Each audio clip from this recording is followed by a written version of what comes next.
Bismillahirrahmanirrahim. Assalamualaikum warahmatullahi wabarakatuh. Perkenalkan, kami dari kelompok 4 yang beranggotakan saya Iskandar dan rekan-rekan saya yang bernama Rizky Nurofauji Almasum dan yang terakhir ada Wina Rahayu. Di sini kami akan mempresentasikan materi mengenai peran serta fungsi mikroorganisme dalam pelindungan dan pengendalian lingkungan.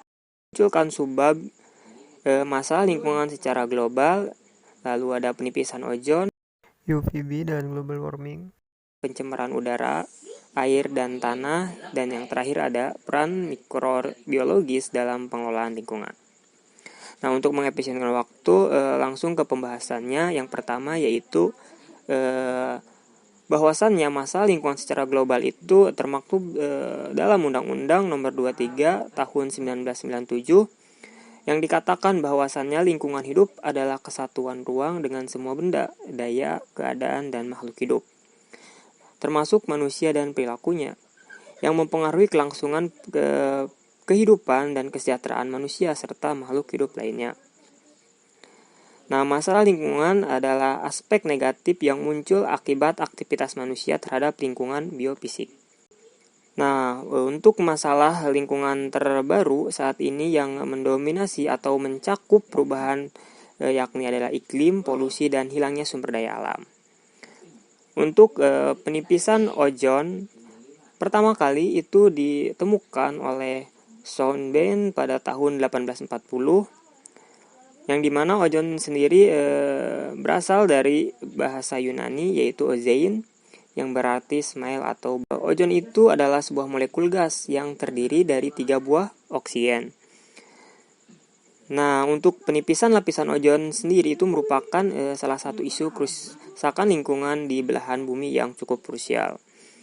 Bahwasannya dampak yang ditimbulkan akibat kerusakan lapisan ozon ini yaitu pemanasan suhu di bumi yang dimana dapat mencairkan es di kutub dan peningkatan permukaan air laut beberapa kali lipat. Nah, untuk faktor penyebab penipisan lapisan ozon sendiri itu diakibatkan oleh zat yang dikenal sebagai perusak ozon atau yang sering disebut dengan bahan perusak ozon atau juga disingkat dengan BPO. Nah, zat-zat tersebut ada banyak. Di antaranya itu ada klorofluorokarbon atau CFC yang dikonsumsi masyarakat sudah berpuluh tahun lamanya, yang dimana zat ini berasal atau dapat muncul dari AC, lemari es, dan lain-lain. Nah, maka para peneliti itu memperkirakan bahwa satu klorin yang dihasilkan itu dapat merusak 100.000 molekul ozon. Nah, yang kedua ada banyaknya volume kendaraan yang dimana karbon monoksida dapat merusak lapisan ozon. Begitupun juga dengan asap pabrik. Nah, bagaimana sih prosesnya kok lapisan ozon bisa menipis oleh zat-zat tersebut? Nah, untuk yang pertama itu pelepasan CFC dari permukaan bumi ke atmosfer lalu menuju ke lapisan ozon, yang dimana berlangsunglah pelepasan klorin lalu ia bereaksi dengan ozon. Nah, satu atom klorin ini kan tadi dapat memisahkan ribuan molekul ozon, sehingga ozon mengalami penipisan gitu ya. Nah, untuk yang keempat, dengan begitu radiasi ultraviolet sampai di bumi tanpa filtrasi, karena kan ozon sendiri merupakan suatu pelindung akan paparan radiasi ultraviolet yang berbahaya. Maka jika filtrasinya tidak berjalan secara optimal karena adanya penipisan itu menimbulkan lubang-lubang, maka akan menimbulkan efek negatif bagi kehidupan. Apa sih dampak penipisan lapisan ozon tersebut? Nah, di sini ada beberapa kasus atau contoh. 300 jenis tanaman pertanian sangat peka terhadap ultraviolet seperti kacang, kacangan, melon, kubis. Peningkatan radiasi ultraviolet B ini dapat menurunkan kualitas tomat, kentang, kubis, dan kedelai, serta menurunkan produksi pertanian dan kehutanan. radiasi ultraviolet B juga dapat menimbulkan kerusakan sampai 20 meter di bawah permukaan air laut yang jernih, yang dimana Di dalamnya terdapat makhluk-makhluk hidup seperti halnya plankton, benih ikan, udang, dan kepiting, serta tumbuhan yang memegang peran penting dalam rantai makanan di laut akan terganggu. Nah, untuk yang selanjutnya itu ada ultraviolet dapat mengenai fitoplankton yang dimana menembus sampai ke DNA-nya, sehingga ia akan menghalangi fotosintesis, aktivitas enzim, dan penggabungan nitrogen yang dapat memudarkan pigmen bersel dan mencegah motalitas dan orientasi. Terganggunya fitoplankton akibat sinar ultraviolet B secara otomatis akan mengganggu komponen-komponen lain dalam rantai makanan termasuk manusia, karena fitoplankton ini secara tidak langsung memiliki peran yang cukup penting. Sinar ultraviolet yang berlebih itu berbahaya jika langsung menaik kulit manusia, karena ini dapat membuat kulit kita mengalami kanker gitu. Bismillahirrahmanirrahim, saya Wina Rahayu akan melanjutkan materi ketiga yaitu UVB. UVB atau ultraviolet berarti melebihi ungu. Dalam bahasa Latin, ultra itu artinya melebihi. Sedangkan kata ungu merupakan warna panjang gelombang paling pendek dari cahaya dari sinar tampak. Radiasi UV dapat dibagi menjadi UV, yaitu ada UVA, UVB, dan UVC. UVA merupakan gelombang dengan rentan 380 sampai 315 nanometer atau disebut juga gelombang panjang atau black light. Sedangkan UVB yaitu rentannya 315 sampai 280 nanometer disebut juga gelombang medium. Sedangkan UVC yaitu rentannya 280 sampai 10 nanometer disebut juga dengan gelombang pendek. UVB dalam artian adalah radiasi ultraviolet dengan panjang gelombang dengan rentan 290 sampai 320 nanometer yang 1% sinarnya mampu sampai ke permukaan bumi. Selanjutnya ada faktor-faktor yang mempengaruhi sinar UV. Yang pertama ada ketinggian permukaan dan garis lintang zona atau daerah. Tingkat radiasi UV meningkat dengan meningkatnya ketinggian karena pengurangan jumlah aerosol, molekul udara, dan ozon di atmosfer. Tingkat radiasi UV secara bertahap menurun dengan meningkatnya garis lintang. Faktor kedua ada musim, waktu, dan cuaca atau kondisi awan. Baik kualitas dan kuantitas radiasi UV di permukaan bumi berupa dengan musim, waktu, dan hari dalam setahun. UVR berubah karena perubahan sudut zenit matahari atau solar zenith angle. Lalu faktor ketiga ada aerosol. Aerosol adalah partikel padat atau cair berupa mikro yang tersuspensi di udara, misalnya kabut sulfat, jelaga, debut, dan aerosol garam laut. Para ahli membagi aerosol menjadi dua jenis, yaitu partikel aerosol penghambur sinar UV dan partikel aerosol penyerap sinar UV seperti debu, mineral, dan juga jelaga. Lalu faktor yang keempat yaitu adalah ozon. Ozon itu diproduksi di lapisan stratosfer yaitu pada ketinggian 20 km sebagai hasil dari reaksi fotokimia di atmosfer. Lalu faktor selanjutnya ada tipe kulit, yaitu tanda eritema menunjukkan kekuatan kulit terhadap energi surya. Dipakai dalam berbagai penentuan dosis yang dibutuhkan kulit untuk kepentingan biologis manusia. Fitzpatrick membagi kulit manusia menjadi 6 tipe, di mana tipe ini adalah reaksi kulit yang disinari oleh sinar UV, yaitu reaksinya ada yang selalu terbakar, ada yang kadang terbakar, dan ada juga yang tidak terbakar. Lalu faktor terakhir adalah ultraviolet index atau UVI. WHO mendefinisikan ultraviolet index atau UVI sebagai perhitungan kekuatan radiasi ultraviolet yang menembus lapisan ozon hingga mempunyai dampak ke tubuh kita berupa terbakar surya atau sunburn pada tempat dan waktu tertentu. Lalu selanjutnya ada dampak dan manfaat sinar UV terhadap kesehatan. Yang pertama ada membantu perubahan provitamin D yang ada di dalam tubuh menjadi vitamin D yang dibutuhkan oleh tulang dengan cara menjemur tubuh kita di pagi hari. Lalu yang kedua ada membantu dalam proses fotosintesis yang menghasilkan oksigen dan karbohidrat. Lalu selanjutnya, dalam dunia kesehatan digunakan sebagai sterilisator untuk alat-alat kesehatan dan sterilisasi ruangan operasi, serta membunuh bakteri-bakteri patogen pada air minum, dan juga manfaat pajanan sinar surya yaitu pada sintesis vitamin D.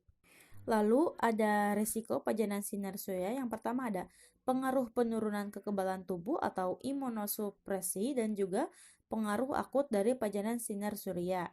Nah, pengaruh akut dari pajanan sinar surya terbagi menjadi beberapa bagian. Yang pertama ada sunburn atau kulit terbakar, yaitu dapat terjadi 6-24 jam setelah pajanan sinar UV. Lalu kedua ada tanning. Yang ketiga ada kerusakan mata berupa fotokeratitis yang ditandai dengan mata merah, nyeri kepala, mata berair, pandangan kabur, dan lain sebagainya. Serta ada fotosensitivitas adalah reaksi abnormal terhadap pajanan surya, yaitu ditandai dengan kulit menjadi merah, gatal, bengkak, ataupun timbul ruam. Nah, resiko yang ketiga yaitu adalah pengaruh kronis dari pajanan sinar UV, yaitu meningkatkan resiko kanker kulit, penyakit okular berupa katarak. UVA juga merusak DNA. Untuk materi yang keempat adalah global warming dan efeknya. Global warming atau pemanasan global adalah suatu bentuk ketidakseimbangan ekosistem di bumi akibat terjadinya proses peningkatan suhu rata-rata atmosfer, laut, dan juga daratan di bumi. Penyebab pemanasan global secara umum ada 3, yaitu ada efek rumah kaca, efek balik, dan juga variasi matahari. Ketika membicarakan global warming atau pemanasan global, tidak lepas dari yang namanya dampak dari pemanasan global. Banyak sekali dampak dari pemanasan global. Yang pertama yaitu mencairnya es di kutub utara dan selatan yang mengakibatkan naiknya permukaan air laut secara global. Hal ini dapat mengakibatkan sejumlah pulau-pulau kecil menjadi tenggelam. Lalu yang kedua adalah meningkatkan intensitas fenomena cuaca yang ekstrim. Petani tidak dapat memprediksi perkiraan musim tanam akibat musim yang juga tidak menentukan, yang mengakibatkan gagalnya panen dan juga wabah kelaparan terjadi. Lalu dampak yang ketiga adalah punahnya berbagai jenis fauna, yaitu flora dan fauna memiliki batas toleransi terhadap suhu, kelembapan, kadar air, dan juga sumber makanan. Akibat yang selanjutnya yaitu habitat hewan berubah akibat berubahnya faktor-faktor suhu, kelembaban, dan produktivitas primer, sehingga sejumlah hewan melakukan migrasi untuk menemukan habitat yang baru yang sesuai dengannya. Lalu dampak yang selanjutnya adalah peningkatan muka air laut pasang dan juga musim hujan yang tidak menentu. Selanjutnya ada ketinggian gunung-gunung tinggi berkurang akibat mencairnya es pada puncaknya. Ada lagi perubahan tekanan udara, suhu, kecepatan, dan arah angin yang menyebabkan terjadinya perubahan arus laut. Selanjutnya ada berubahnya habitat yang memungkinkan terjadinya perubahan terhadap resistensi kehidupan larva. Dan yang terakhir adalah mengancam kerusakan terumbu karang di kawasan segitiga terumbu karang. Nah, ketika sudah mencapai dampak dari global warming, ternyata ada beberapa hal yang dapat kita minimalisir dari pemanasan global. Yang pertama ada konservasi lingkungan, yaitu dengan melakukan penanaman pohon dan penghijauan di lahan-lahan kritis. Yang kedua ada menggunakan energi yang bersumber dari energi alternatif, yaitu guna mengurangi penggunaan energi bahan bakar fosil, yaitu minyak bumi dan batu bara.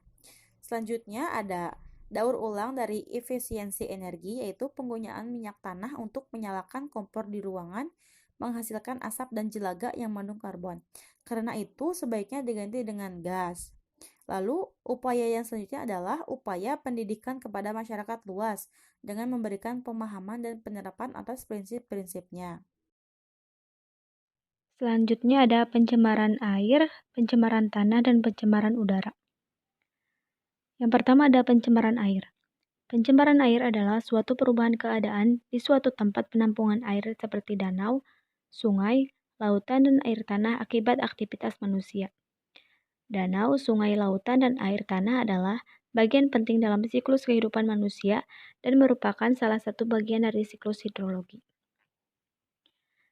Secara umum, sumber-sumber pencemaran air adalah sebagai berikut. Yang pertama ada limbah industri. Kemudian yang kedua ada limbah pertanian. Yang ketiga ada limbah pengolahan kayu. Yang keempat penggunaan bom oleh nelayan dalam mencari ikan di laut, dan yang kelima ada limbah rumah tangga. Kemudian yang kedua ada pencemaran tanah. Pencemaran tanah adalah keadaan di mana bahan kimia buatan manusia masuk dan merubah lingkungan tanah alami. Pencemaran ini biasanya terjadi karena kebocoran limbah cair atau bahan kimia industri, penggunaan pestisida, masuknya air permukaan tanah tercemar ke dalam lapisan subpermukaan, kecelakaan kendaraan pengangkut minyak, kemudian tempat penimbunan sampah serta limbah industri yang langsung dibuang ke tanah secara tidak memenuhi syarat. Kemudian yang ketiga ada pencemaran udara. Pencemaran udara adalah masuknya atau dimasukkannya zat, energi, atau komponen lain ke dalam udara oleh kegiatan manusia, sehingga melampaui baku mutu udara yang telah ditetapkan. Sumber pencemaran udara dapat dibagi menjadi 3, yaitu sumber perkotaan dan industri, kemudian sumber pedesaan atau pertanian, dan yang ketiga sumber alami. Sumber perkotaan dan industri ini berasal dari kemajuan teknologi yang mengakibatkan banyaknya pabrik-pabrik industri, pembangkit listrik, dan kendaraan bermotor. Sumber pencemaran udara untuk wilayah pedesaan atau pertanian yaitu dengan penggunaan pestisida sebagai zat senyawa kimia. Sedangkan sumber alami berasal dari alam seperti abu yang dikeluarkan akibat gunung berapi, gas-gas vulkanik, debu yang bertiupan akibat tiupan angin, bau yang tidak enak akibat proses pembusukan sampah organik, dan lainnya. Baik, selanjutnya ada peran mikrobiologis dalam pengelolaan lingkungan. Peran mikrobiologis dalam pengelolaan lingkungan dibagi menjadi 2, yaitu yang pertama mikroba dan lingkungan tercemar, dan yang kedua biodegradasi bahan pencemar. Di antaranya ada peran mikroba sebagai pembersih air, peran mikroba dalam mengurai sampah, peran mikroba dalam mengurai minyak di laut, peran mikroba dalam mengurai deterjen, peran mikroba dalam menguraikan plastik, peran mikroba dalam menguraikan logam berat, dan peran mikroba dalam menguraikan pestisida atau herbisida. Langsung saja ke pembahasan yang pertama, yaitu tentang mikroba dan lingkungan tercemar. Mikroba dalam hal ini bakteri dan fungi adalah mikroba dekomposer yang bersifat kosmopolitan, yang berarti mudah ditemukan di berbagai lingkungan dan dapat berfungsi sebagai recycler. Mikroba akan mentransformasikan bahan kimia sintetik dan alami sebagai sumber energi dan material yang penting untuk pertumbuhannya. Mikroba seperti bakteri, kamir, dan kapang merupakan mikroba penting yang berperan dalam bioremediasi limbah pencemar di lingkungan. Saat ini mikroba banyak digunakan untuk membantu memperbaiki kualitas lingkungan dan utamanya untuk mengatasi masalah pencemaran lingkungan.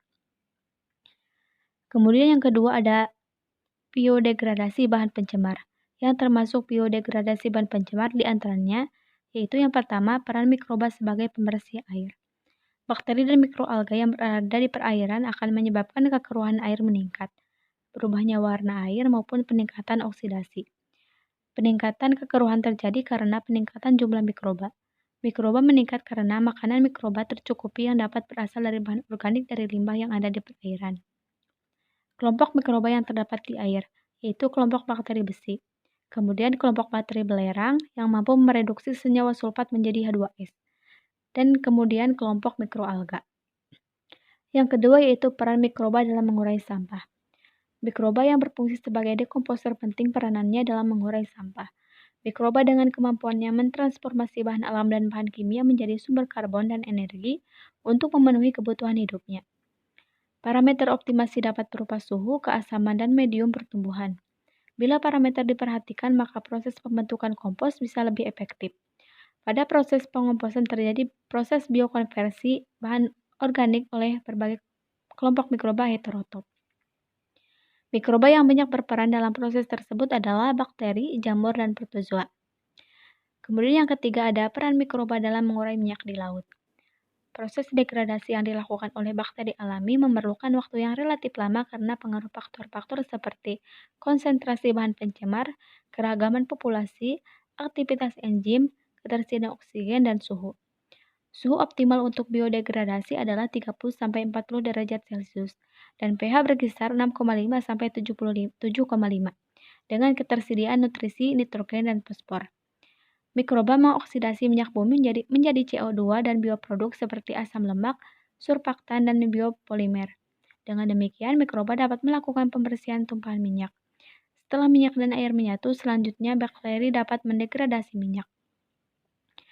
Kemudian yang keempat ada peran mikroba dalam mengurai deterjen. Jenis surfaktan yang paling banyak digunakan dalam deterjen adalah tipe anionik dalam bentuk sulfat dan sulfonat. Banyak mikroba dilaporkan mampu mendegradasi deterjen ABS dan LAS. Banyak penelitian difokuskan kepada peran komunitas mikroba di dalam unit pengolahan limbah perompak senyawa deterjen. Komunitas mikroba didominasi oleh bakteri gram negatif. Kemudian yang kelima ada peran mikroba dalam menguraikan plastik. Untuk dapat merombak plastik, mikroba harus mampu menggunakan komponen yang ada di dalam plastik sebagai nutrien. Telah ditemukan mikroba perombak plastik yang terdiri dari bakteri, jamur, dan kamir yang pada umumnya menggunakan plastizer sebagai sumber karbon. Kemudian yang keenam ada peran mikroba dalam menguraikan logam berat. Limbah pabrik yang banyak mengandung logam berat dapat dibersihkan oleh mikroorganisme yang dapat menggunakan logam berat sebagai nutrien atau hanya menjerat logam berat. Mikroorganisme yang dapat digunakan adalah Theobacillus peroxidans dan Bacillus subtilis. Dan kemudian yang terakhir yaitu peran mikroba dalam menguraikan pestisida atau herbisida. Pestisida digunakan untuk memberantas hama maupun herbisida dan digunakan pula untuk membersihkan gulma. Pestisida kimia sintetik yang banyak digunakan telah banyak menimbulkan pencemaran. Hal ini karena sifat pestisida sangat tahan terhadap peruraian secara alami. Untuk mengatasi pencemaran tersebut, saat ini telah banyak dipelajari biodegradasi pestisida atau herbisida. Biodegradasi pestisida dipengaruhi oleh struktur kimia dari pestisida. Aspergillus niger merupakan jamur yang dapat dikembangkan untuk memetabolisme pestisida tertentu sebagai karbopuran dan endosulfan.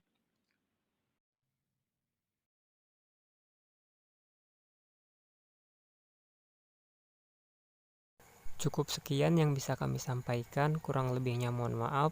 Wassalamualaikum warahmatullahi wabarakatuh.